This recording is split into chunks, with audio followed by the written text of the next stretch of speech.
When I was 11, I picked stocks. I had the whole wrong idea. I was interested in watching stocks, and I thought stocks were things that went up and down, and I charted them. I read books on technical analysis. I read Edwards and McGee. I think that was the classic then. Hundreds and hundreds of pages. And I read that whole thing over and over again. I read everything. And I thought, the first 8 years, I thought the important thing was to predict what a stock would do and predict the stock market. And then I read Ben Graham, when I was 19 or 20. And I realized that I was doing it exactly the wrong way. But it didn't hurt that I had that background and everything. And I rejiggered my mind and when I read the book, The Intelligent Investor. And from that point, I never bought another stock. I bought businesses that happened to be publicly traded, but I became an owner of a business. I did not care whether a stock went up or down the next day or the next week or the next month or the next year, and I didn't have any idea what it would do. I didn't know what the stock market would do, but I knew businesses. I'm a bright guy who's terribly interested in what he does. I've spent a lifetime doing it, and I've surrounded myself with people that bring out the best in me. And you don't need to be a genius in what I do. That's the good thing about it. If I went into physics, a whole lot of other subjects, I'd be an also-ran. But I am in a game that you probably need 120 points of IQ, But 170 doesn't do any better than 120. It may do worse, probably do worse, but you don't really need brains. What do you need? You need the right orientation. 90% of the people, I'm pulling a figure out of the air, but 90% of the people that buy stocks don't think of them the right way. They think about something that they hope goes up next week. And they think about the market as something they hope goes up. And if it's down, they feel worse. I feel better. And what do you think I think about what the company's going to be worth 10 or 20 years from now. And I hope it goes down when I buy it because I'll buy more. I try to keep my competitive spirit in a game where I can win. I do know this. When I want to do something, I always want to do it big. I put my whole net worth in City Service Preferred, $114.75. Right. and I've never...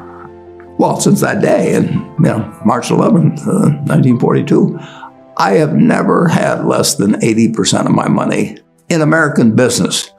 You can call them stocks. Or equities. But I see them as American business. I've owned a piece of American business, at least 80% at all times. I don't want to own anything else. I want to own a home and things my family wants and all that.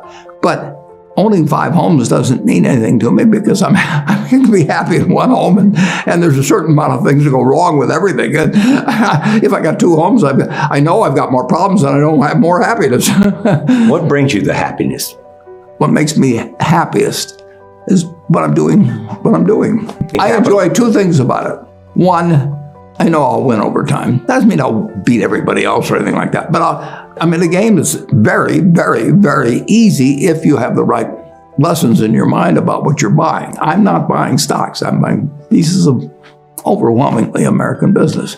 And I'm happy when I'm doing it. I'm happier when stocks are going down because I can buy more of them with the same amount of money.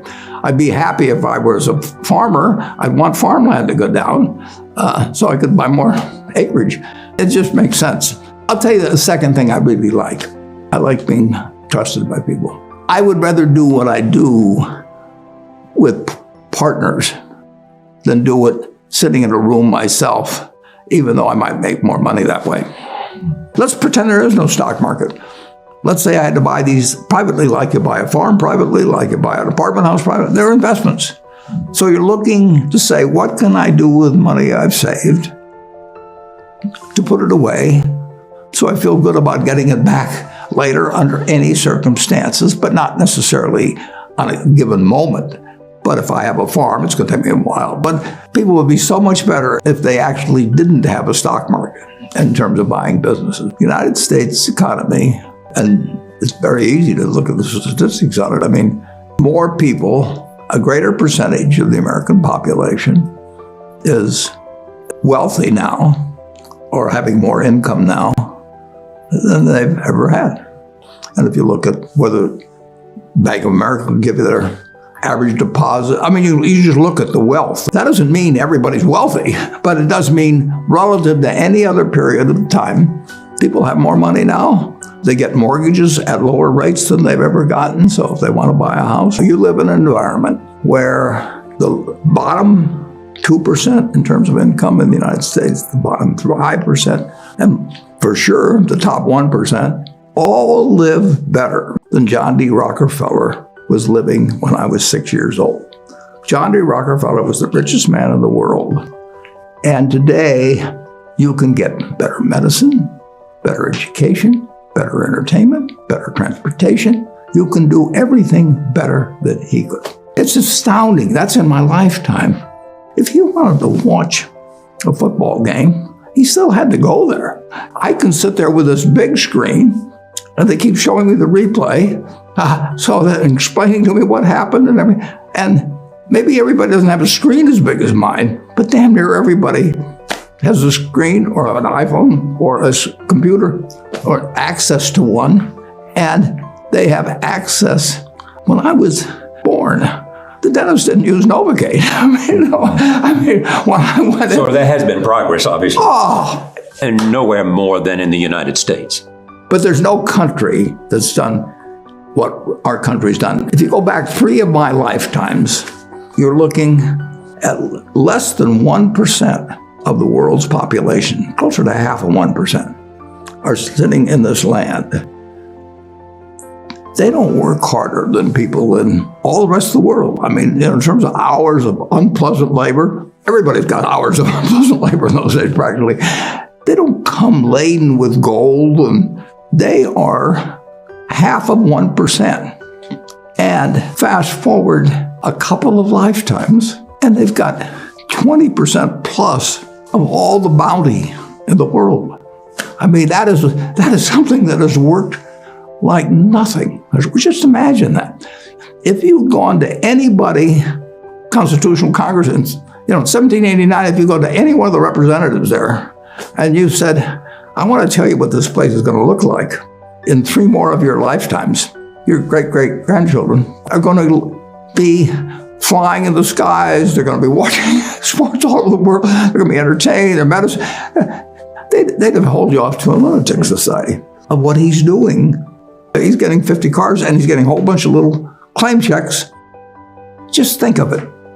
Everything, when Thomas Edison did all the things he did, he made some money, but we're using it. Yeah. It belongs to us. If you take what an hour of labor delivered to you 100 years ago and what an hour of labor delivers to you now for you and your family, it's unbelievable. Capitalism doesn't say get rid of a referee and a government. We've got a government that can tell capitalism what to do. They do, and that's just what they should do. And they do it in different ways at different times and all kinds of things. But it's claim checks on future output. That was it. And the claim checks belong to me, so if I want to buy 50 super yachts, I can do it. But what does it mean to me? They can buy more things for other people that are useful to them. It's not evil.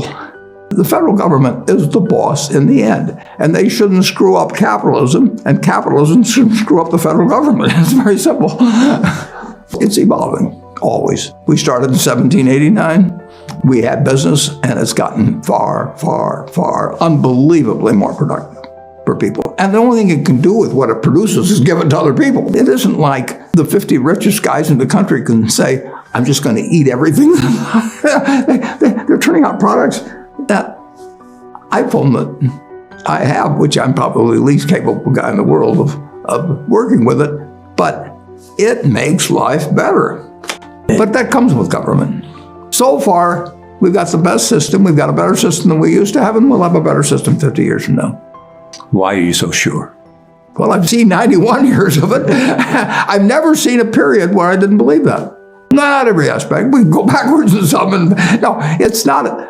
But it's unbelievable what has happened. I mean, just think of it. We've had a civil war. We've had a Great Depression. We've had all these things. Pandemics. We've had, I'll guarantee you we'll have something next year and the year after and the year after.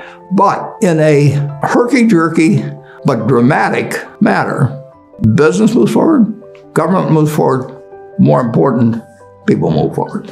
I mean, I am happy to tell people that the same thing I've told them before, but they'll never get the message, most of them, but a few do, that the most, best thing to do if you want to invest for the long term His index. And it's the S&P 500 index. Right. And what's happened, of course, is that organizations like to grow.